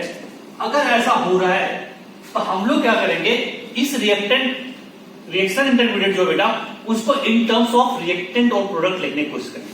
चलो देखते हैं, अगर मैं on the basis of this इसका रेट लॉ लिखूं तो मुझे किस स्टेप को फॉलो करना पड़ेगा, आरडीएस जो हमारा स्लो स्टेप है। तो this is your slow step, तो ये हमारा बेटा यहां से आरडीएस हो जाएगा। तो इसके बेसिस पर मुझे क्या लिखना पड़ेगा, रेट लॉ एक्सप्रेशन। चलो लिखते हैं। तो यहां से देखो आर इक्वल टू आप क्या लिखोगे, ये 3 ए बी की पावर 1 एंड बी की power 1। But what is A B? आप बोलोगे सर ये तो गलत हो गया, ये क्या आपका रिएक्शन इंटरमीडिएट है। तो आप रिएक्शन इंटरमीडिएट को कभी भी रेट एक्सप्रेशन में इन्वॉल्व नहीं करते। तो मैंने क्या बताया कि अगर रिएक्शन इंटरमीडिएट आपके पास आ गया बेटा, तो रिएक्शन इंटरमीडिएट को आपको एक्सप्रेस करना होगा इन टर्म्स ऑफ प्रोडक्ट और रिएक्टेंट। चलो करते हैं। तो अगर ये बेटा आप देखोगे तो this is nothing but reversible reaction. तो इस रिएक्शन के लिए अगर मैं लिखूं A plus B gives A B हम लिखो, तो मुझे बेसिकली क्या करना है, इस ए बी को इन टर्म्स ऑफ रिएक्टेंट लिखना है। चलो this is your K1, this is your K2। तो आपको मैंने बताया था कि फॉरवर्ड डायरेक्शन में ज्यादा बेटा K1 उसके रहता है, नीचे K2 रहता है। तो K बाई K भी नथिंग बट K इक्विवेलेंट। तो this is your K equivalent. अगर मैं K इक्विवेलेंट लिखता हूं तो this is nothing but rate constant of forward divided by backward. तो क्या होगा बेटा, प्रोडक्ट का concentration that is AB divide by क्या लिखोगे, कंसंट्रेशन ऑफ A। मुझे यहां से किसको रिमूव करना है, तो आप बोलोगे सर AB को। तो चलो AB को रिमूव कर देते हैं। जैसे ही AB को रिमूव किया तो यहां पे देखो आप बेटा कि अगर मुझे कंसंट्रेशन ऑफ AB निकालना है यहां से, तो दिस इज नथिंग बट, इसको इधर ले आओ, K1 by K2 into concentration of A, concentration of B। तो यहां से हमने AB को निकाल दिया। अब जो हमारा AB है in terms of reactant of बेटा, है ना। तो AB को हमने रिएक्टेंट के टर्म में लिख दिया E और B के टर्म। अब इस AB की वैल्यू को यहां पे उठा के पुट कर देंगे। तो ये जो AB है बेटा, इसको यहां पे तो देखो ये क्या बन जाएगा, जैसे ही वहां पे रखेंगे तो इस साइड आप देखना, मैं यहां लिख रहा हूं। तो R हमारा क्या हो गया बेटा, K3 तो पहले से था। What is the value of AB? AB की जगह पे ये यूज करेंगे K1 बाई K2। तो ये this your K1 by K2, concentration of A, concentration of B। ये हमारा B पहले से। तो ये इंटू B का होल स्क्वायर हो गया बेटा। तो चलो हमारा रेट का एक्सप्रेशन क्या आ गया, R equal to K3 into K1 divide by K2 concentration of A की पावर 2। तो आपने रेट का एक्सप्रेशन निकाल दिया।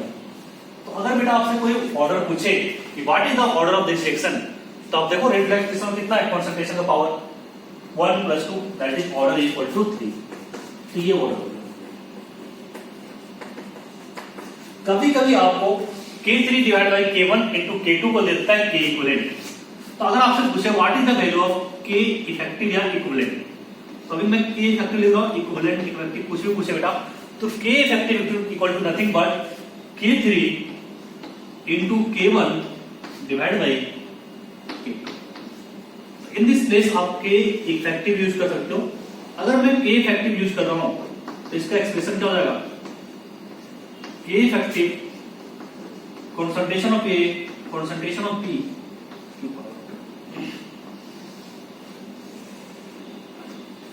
इसको जल्दी से कॉपी कर दो।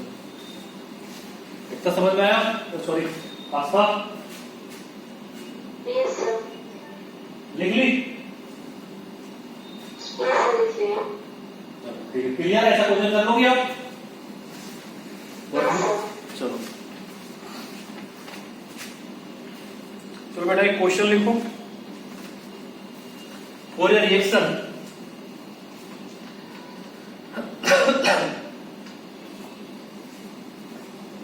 for a reaction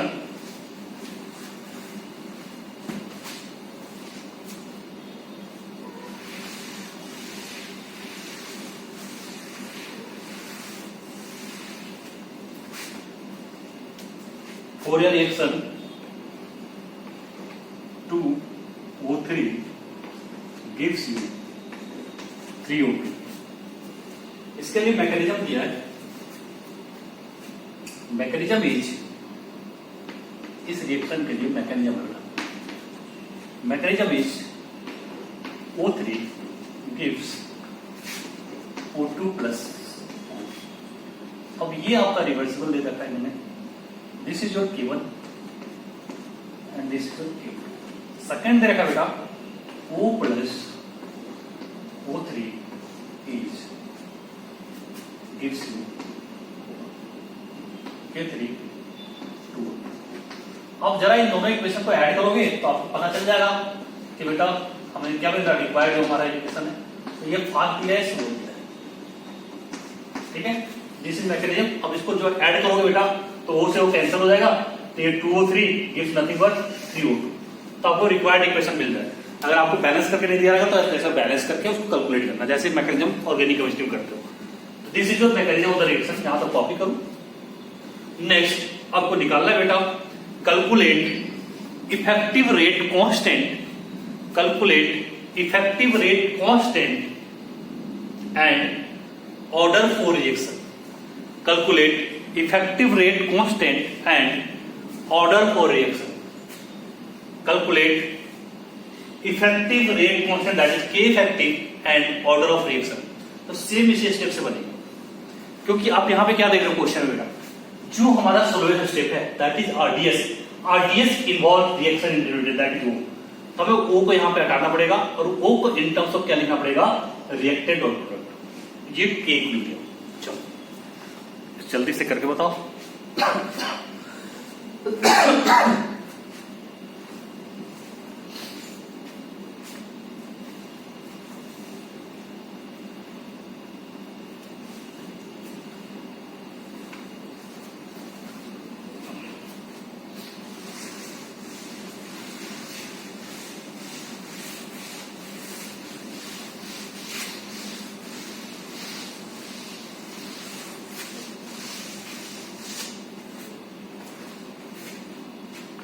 देखो अब ये हमारा बेटा क्या हो जाएगा, this is your RDS, rate determining step बोलेंगे।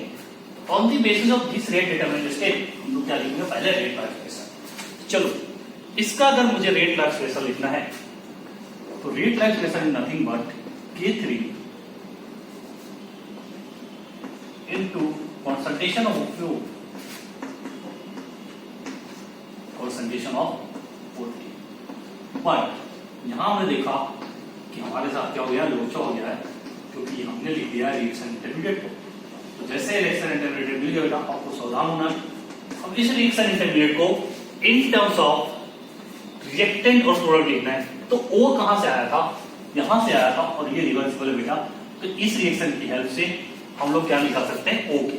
तो मैं इस रिएक्शन का यूज कर रहा हूं यहाँ पे।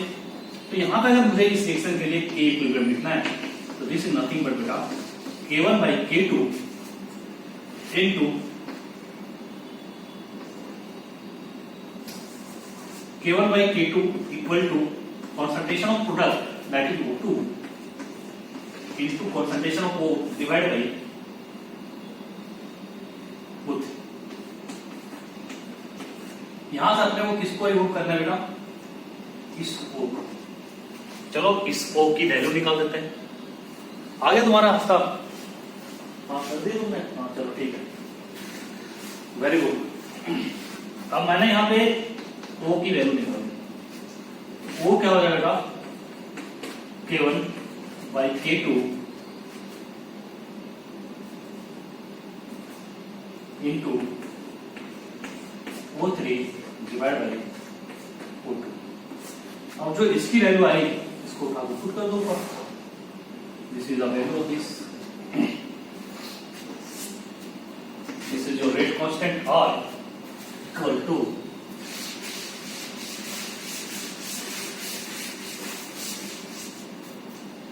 K3।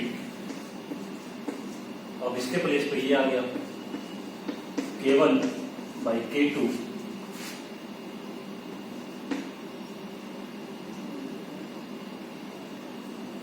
into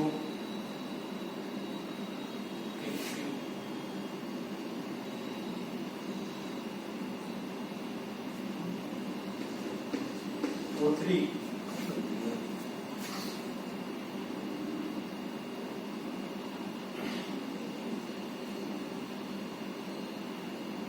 O3 divided by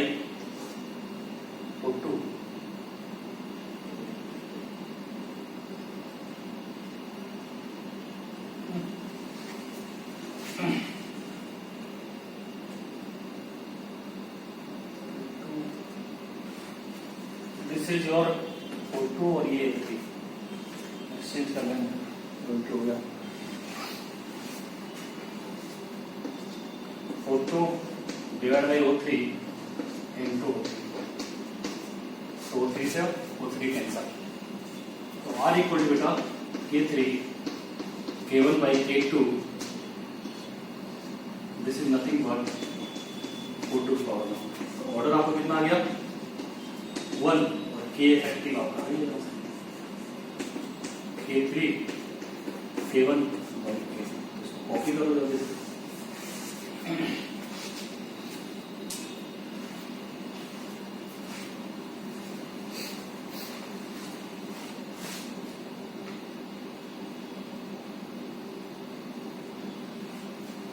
This is all about mechanism. Now, अब हम लोग मूव करते हैं, ड्राइवेशन बता देता हूँ मैं साइड एंड पैरेलल रिएक्शन को, उसके बाद क्लास एंड करता हूँ। ठीक है, 10-15 मिनट और टाइम लगेंगे, उसके बाद क्लास एंड करता हूँ। काफी समय है आपके पास, संडे को कल क्लास शायद नहीं है ना, तो संडे मंडे आपके पास बचेंगे, पढ़ लेना।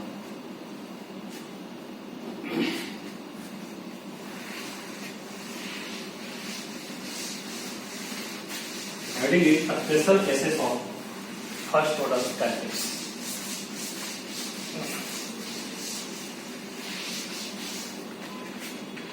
ये पूरा आपका आईटी के लिए स्पेशल केसेस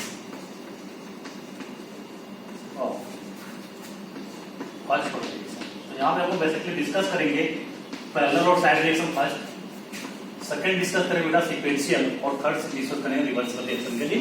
तो this is the end of our topic. तो मुश्किल से एक दिन का लेक्चर बचेगा, तो नेक्स्ट क्लास में उसको कंटिन्यू कर लेंगे। तो special cases of first order reaction क्या होता है देख लो, क्योंकि आपको इसके बाद न्यूक्लियर केमिस्ट्री पढ़ना है, तो न्यूक्लियर केमिस्ट्री में ही पढ़ाऊंगा आपको, तो उसमें भी आपको इस चीज को देखना पड़ेगा, उसका सॉलिड स्टेट स्टार्ट करेंगे।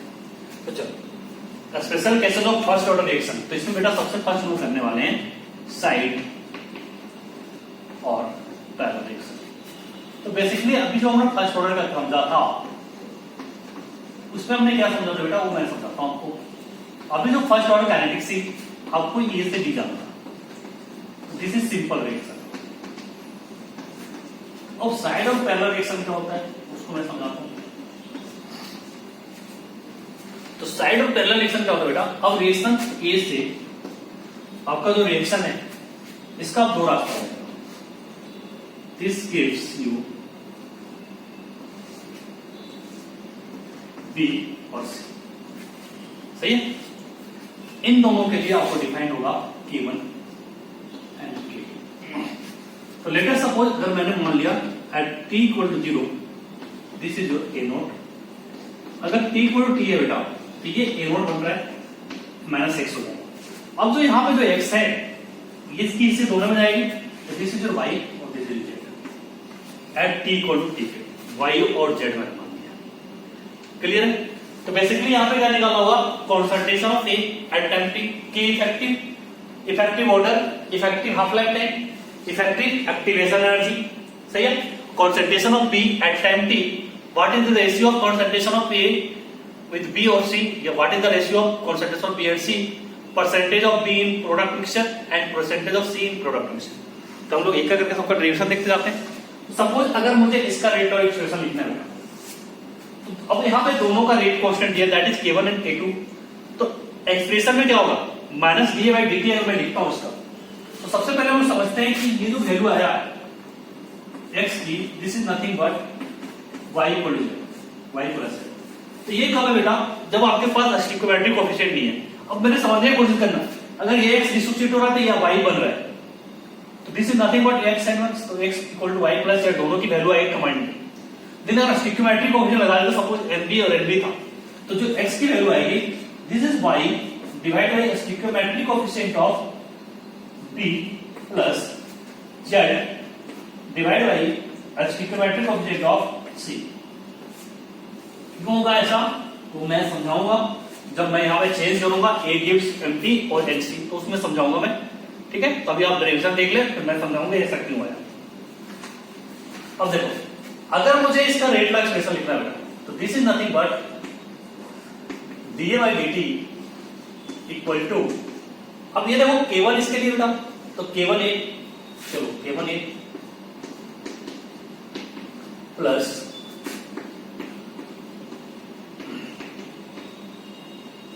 K2, क्योंकि इसका dA/dt किस पे डिपेंड करेगा, रिएक्टेंट पे, लेकिन अब यहाँ पे रेट कांस्टेंट अलग अलग है, K1 और K2, इसलिए मैंने लिखा K1A प्लस K2A। तब यहां से बेटा क्या होगा, अब K1 प्लस K2 कॉमन आ जाएगा, तो dA/dt equal to K1 plus K2 into, अब तो ये K1 प्लस K2 है बेटा, this is nothing but your K effective. तो यहां से हमने ड्राइव कर लिया कि जो हमारा K इफेक्टिव होगा that is nothing but K1 plus K2, this is your K, this is the value of K effective that is K1 plus K2। Now अब अगर मुझे इस पूरे कमांड इक्वेशन का हाफ लाइफ टाइम निकालना है तो इसको K इफेक्टिव को बोलते बेटा, यहां लिख लो इफेक्टिव रेट कांस्टेंट। अभी मैंने इसके पहले भी समझाया कॉम्प्लेक्स में, this is your effective rate constant. अब हमने निकालना है इफेक्टिव हाफ लाइफ टाइम इस रिएक्शन में, हर केस में इफेक्टिव आ जाएगा, इफेक्टिव हाफ लाइफ टाइम। इसका डेरिवेशन और आसान है, कुछ नहीं करते हैं, ये किस काइनेटिक्स को फॉलो कर रहा है बेटा, फर्स्ट ऑर्डर काइनेटिक्स को फॉलो कर रहा है। तो फर्स्ट ऑर्डर के लिए हाफ लाइफ टाइम क्या होता है, 0.693 डिवाइड बाई K। तो यहां से हम लोग लिखेंगे T हाफ। अब इफेक्टिव है, थोड़ा इज्जत दे दो इसको, तो दिस इज ये half effective, this is nothing but 0.693 divide by K effective. अब अभी हमने देखा K effective is nothing but K1 plus K2, तो in place of K1 K effective K1 plus K2 use कर लेते हैं, 0.693 divide by K1 plus K2। तो यहां से T हाफ इफेक्टिव हमारा क्या आ जाएगा। अब हम लोग क्या करेंगे, इसको 0.693 को छोड़ देते हैं। अब इसके जगह पे क्या लिख सकते हैं बेटा, K1 की जगह पे क्या लिख सकते हैं 0.693 T हाफ ऑफ 1, K2 की जगह क्या लिख सकते हैं 0.693 T हाफ ऑफ 2, इसकी जगह पे ये लगा देंगे 0.693 divide by T half of 1 plus 0.693 divide by T half of 2। इसको अभी कॉपी करो, उसके बाद यहां से आगे बढ़ते हैं, पता किसको कॉपी करो।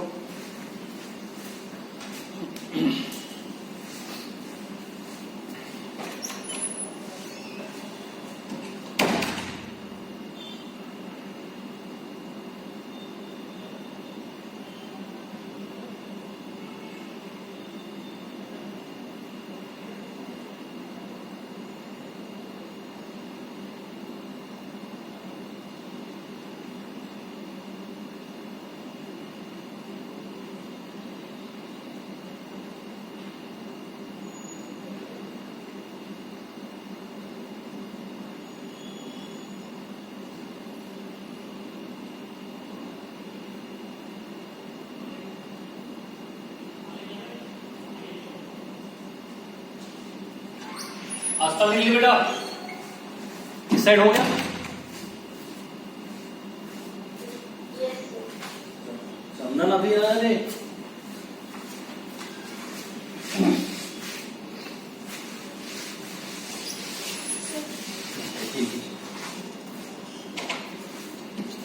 अब देखो यहां से हम लोग आगे बढ़ते बेटा, 0.693 कैंसिल हो गया, फिर इसके बाद आगे बढ़ते हैं, T हाफ हमारे क्या रहेगा, तो this is your T half effective. आप एलसीएम लोगे यहां से, तो T half 1 plus into T half 2 ऊपर चला जाएगा, और नीचे क्या बनेगा बेटा, T half 1 plus T half 2। चलो ये हमारा हो जाएगा T half 1 into T half of 2 divide by T half of 1 plus T half of 2. अब देखो रेजिस्टेंस वाला देखो R equal to R1 into R2 अपन R1 प्लस R2 जैसा आ गया, तो मैं इसको 1 बाई R इक्वल टू क्या लिख सकता हूँ 1 by R1 plus 1 by R2 जैसा फिजिक्स में करते हैं हम लोग, तो सेम उसी तरह आएगा ना एक्सप्रेशन। तो इसको नथिंग बट हम ऐसा लिख सकते हैं 1 बाई T हाफ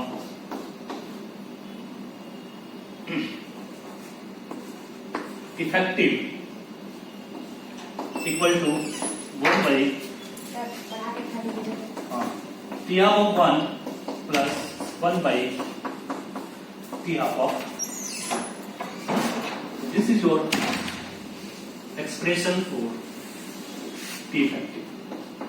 Copy करो यहाँ पर।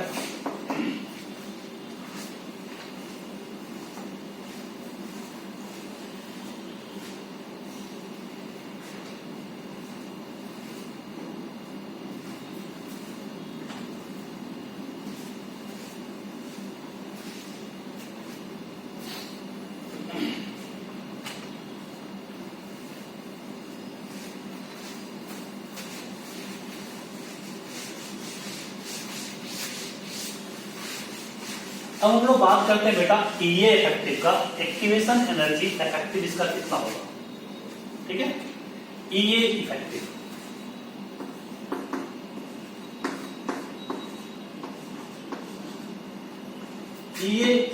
That is effective activation energy. तो जैसे अभी हमने देखा के इफेक्टिव हमारा क्या होता था K1 प्लस K2, तो उसी चीज को यूज करेंगे यहाँ पे K1 प्लस K2।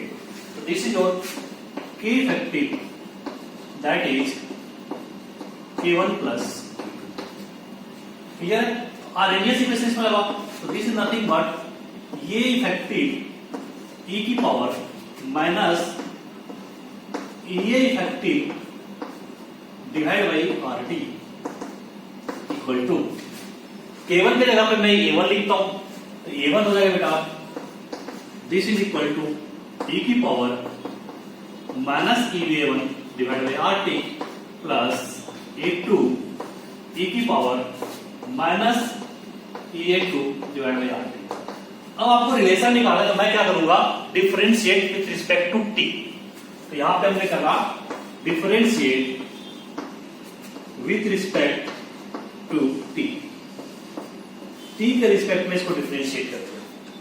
टेम्परेचर की टाइम नहीं है, टेम्परेचर है, दिस इज t। तो आपको डिफरेंशिएट करो, आपको क्या मिलेगा, आप बोलोगे सर ए इफेक्टिव पूरा आ जाएगा और e की पावर में जो भी टर्म आता है वो आता है, तो ये by RT, but 1 by RT का भी हमारा क्या होगा डिफरेंशिएशन होगा, तो 1 बाई RT स्क्वायर और साथ में क्या आएगा ये इफेक्टिव। दिस इज योर ये इफेक्टिव यहाँ पे रहेगा, तो यहाँ पे बेटा ये effective divide by RT square, और माइनस था लेकिन RT स्क्वायर हमने किया तो माइनस साइन प्लस हो जाएगा, ठीक है, माइनस माइनस प्लस डिफरेंशिएट करो। This is nothing but same minus EA1 divide by RT, और this is nothing but EA1 divide by RT square plus A2, ये पूरा टर्म आ जाएगा EA2 divide by RT into EA2 divide by RT square. अब यहां से क्या देख लो RT square cancel हो गया, बस डिफरेंशिएट करना है।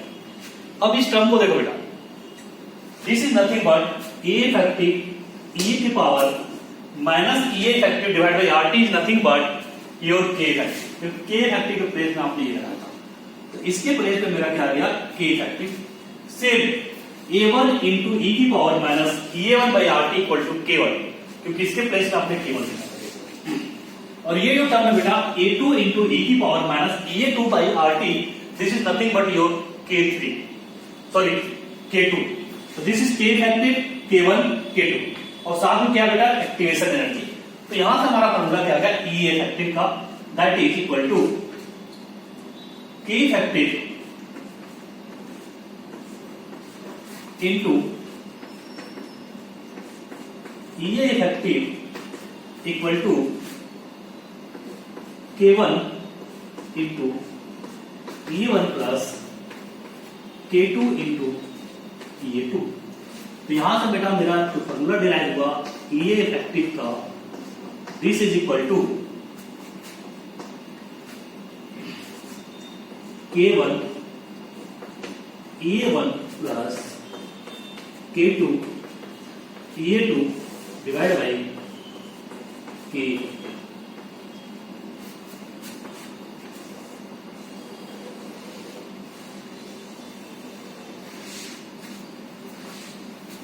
अब इन जनरल इसको हम लोग कैसे लिख सकते हैं? देखो,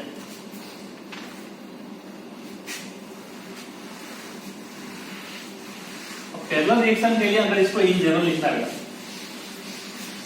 तो हमारा इन जनरल क्या होगा?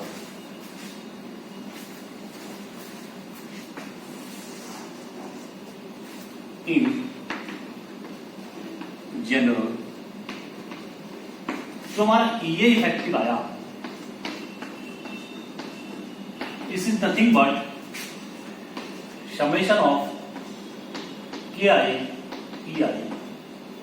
I running from 1 to n divided by summation of Ki I running from 1 to n होगा।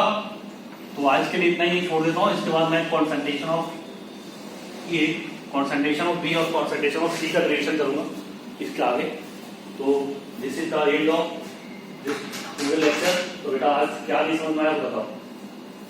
समझ में आया सबको? ये एक्सप्रेशन मैंने क्या किया है, के इफेक्टिव इक्वल टू बेटा K1 प्लस K2 लिखा है। तो आरएनएस इक्वेशन लगा दिया, A effective equal to e की power minus EA by RT that is equal to A1 e की power minus EA1 by RT, A2 e की power minus EA2 by RT। Now differentiate with respect to t की respect में आपको differentiate कर देना। A effective e की power minus EA by RT effective into E effective divided by RT square, A1 e की power minus EA1 RT इसको differentiate करोगे तो EA by RT square plus A2 into E की power minus EA2 RT into EA2 divided by RT square. तो बेटा RT square यहां से, RT square यहां से, RT स्क्वायर यहां से कैंसिल हो गया। तो इसको आप देखोगे तो this is nothing but your K effective, this is nothing but your K1, this is nothing but your K2। तो मैंने इसके प्लेस पे क्या रखा, K इफेक्टिव K1 K2। ये क्या बन गया बेटा, EA इफेक्टिव EA1 EA2।